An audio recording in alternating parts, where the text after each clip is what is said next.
Right. Good morning, everyone. Today is November the 18th, 2025, for our monthly policy committee member meeting. Excuse me. All of our members are present except Mr. Tucker, but he should be joining us shortly. Can I get Here. a? He I'm is here now, here. John. Morning, sir. Morning. All right. Can I get approval of the agenda? So moved. Second. All in favor by the sign of aye. Aye. All right. Thank you so much. And approval of our open session minutes. Can I get a motion? So moved. Second. Second. All right. All in favor by the sign of aye. Aye. All right. Okay. Policies for second review. Policies A, B, and C. And we're going to turn over to Attorney Morris. Good morning, everyone. All of the proposed revisions to policies are due to recent statutory changes. And just like I did last time we met in October, I'm going to group these together by those that reflect the same change. So the first two, policy 319, administration of medication and/or first aid, and policy 4-06, administration of medicines. These were reviewed by the committee in September, and the board in October. There's been no stakeholder feedback since that time, and staff would request that these go for approval at the December meeting. And just to remind you, the revisions to these policies are to comply with the change in the way epinephrine is referenced in statute from auto injector to delivery system. That's the only change to these policies. And if there's no questions, I can go on to the next one. All right, it's a proposed new policy, religious-based exemptions from school programs. And this was also reviewed by the committee in September and the board in October. There's been no stakeholder feedback since that time. And staff that requested this go for approval at the December meeting. And this policy is recommended to address the religious objection requirement from Session Law 2025-84. Okay. Any discussion? Okay. So can I get a motion to take policies policies 3-19, policies 406, and the proposed new policy to the full board for our December meeting? So moved. Second. And all in favor by the sign of aye? Aye. All right. Thank you. All right. Policies for first review. Okay. I apologize for the number of policies and administrative guidelines that you have for first review. Many of these are proposed due to recent statutory changes as well. And the revisions overall are fairly minor. And then I'll group these also to reflect the same change. So the first two are policy 1-18, administrative guidelines, hearings before the board, administrative guidelines, and policy 3-10, grievance procedure for employees. And these revisions are being recommended to clarify the open meetings law requirements, and staff would request that they go for review at the December meeting. I can answer any questions that anyone has on these. Okay, I will go to the next one, policy 2-04, administrative guidelines, crowd or fund sourcing administrative guidelines. And these revisions are being recommended to address the change in the adopted platform for such crowdsourcing, and staff would request that these go for review at the December meeting. Mm-hmm.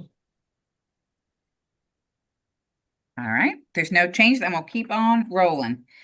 The next one is policy 4-03 AG, student discipline rights and procedures administrative guidelines. The revisions to these administrative guidelines are recommended for two reasons. The first of which is to remove the 6 days on a condensed academic schedule language. We removed that from the Code of Student Conduct, and it got missed in this policy or these administrative guidelines. So we're doing that to make them consistent with each other. And then two, in the policy 4-13 student assignment that you're going to see later this morning, we did some language that's proposed that when a student returns from a long-term suspension, they go back to their home school as opposed to the transfer location. And so this language is being proposed to this policy to make it consistent with the changes being recommended to 413. And staff would request that these revisions go for review at the December meeting as well. Yes, ma'am. Attorney Morris, I have a question about when mentioned about students returning back to their home school after long-term suspension. Is there a process that's taking place for these students and parents to be a part of as they are transitioning back into their home school?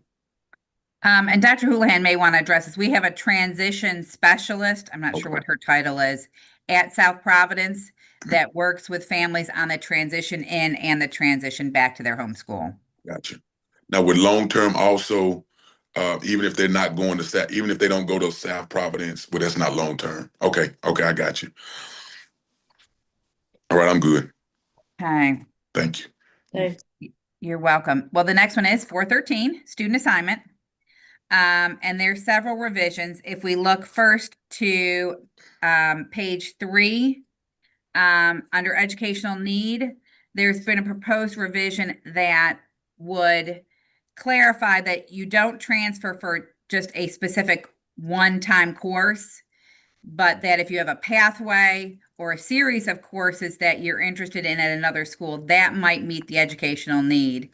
And there is a comparable course online, virtually, or something at their school that is a comparable alternative.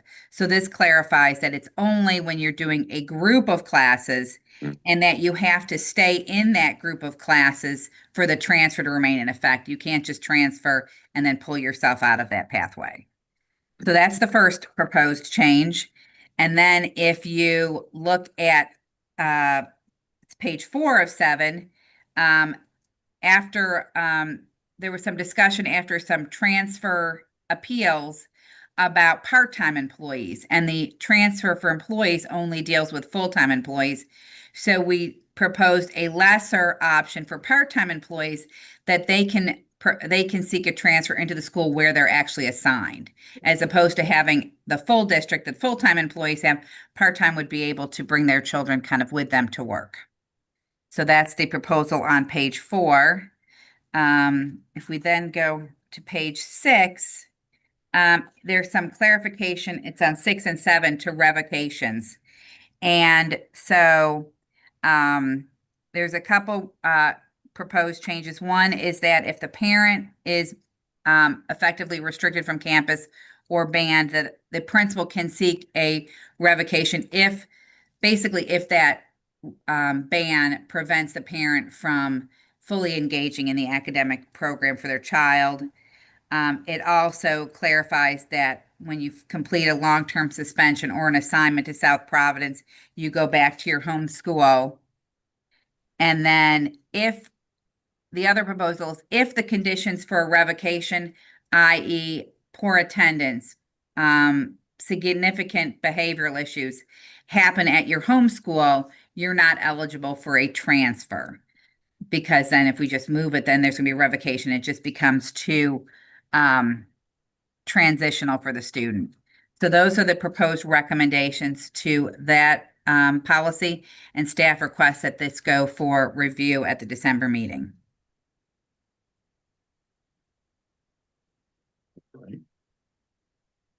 Okay, if there's no questions, I'm going to move on to policy 4-20, children of military families. And this is an addition to address statutory change by adding Space Force to the military branches that are eligible, that this applies to. Okay, the next policy is 5-21, internet safety. And the revisions to this policy are to address a statutory change, and it's on page 2 of 3. And it deals with confidential information. And so staff would also ask that this go for first review at the December meeting. The next policy is 5-28, technology in the educational program. And this is also to address a statutory change, and staff would request that this revision go to the board at the December meeting for first review. And then the last one is policy 6-09, webpage development.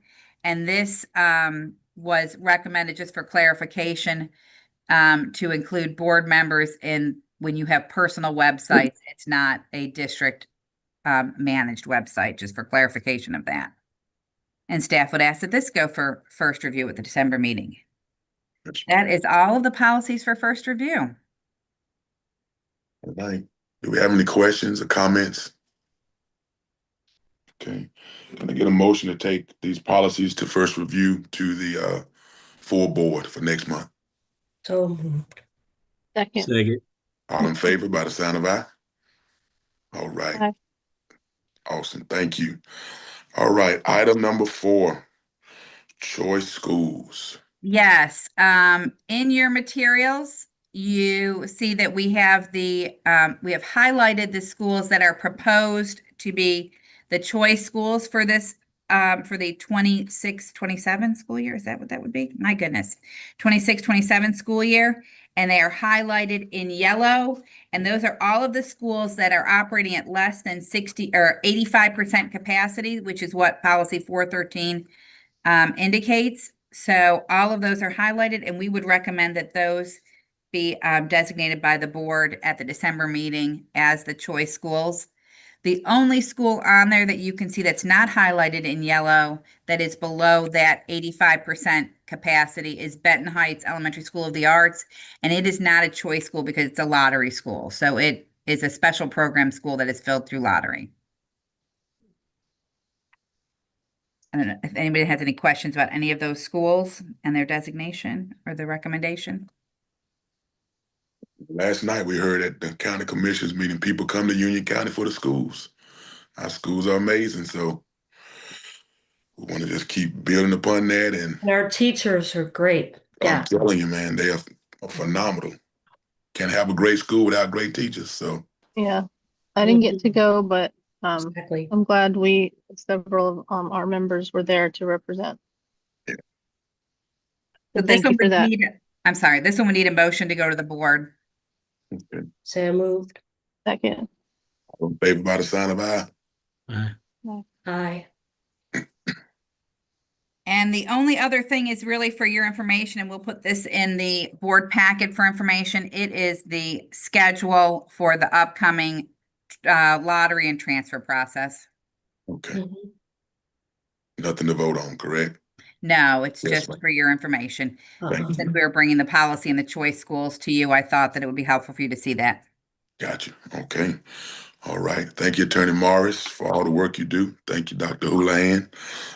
Those who are watching, you have an opportunity, if you take time to review these policies, to provide comments and what have you, so that we will know your concerns, because we do not, a lot of times when policies are approved, then individuals want to have so much to say. But I want to encourage you to review these policies and then provide comments and even suggestions so that we can have discussion to hear what you have to say. Because if you don't say it, we don't know it. Okay. So, and also we want to wish everybody a happy Thanksgiving. We have a lot to be thankful for. And even in our time of Thanksgiving, we have a lot to pray for and send positive energies, because there are families who are struggling. There are families who are going through, and we want to appreciate what we have. And if we have an opportunity to turn around and be a blessing some kind of way to those who may not have what we have. So thank you for all you do. I'm thankful for this board. And I'm a firm believer, even if you don't always agree, you can still be thankful for the people you work with, because iron sharpens iron, and we all are better because of it. So thank you for that. Our next meeting is December the 16th at 8 a.m. The colder it gets, the harder these 8 a.m. meetings are, even if they're in the house, but we're going to keep on going. All right. So can I get a motion to adjourn? So So moved. moved. I get a second. Second. All right. All in favor by the sign of aye? All right. You all have a safe and happy day. All right. Talk with you. Happy Thanksgiving. Thank you. Thank you. Yep.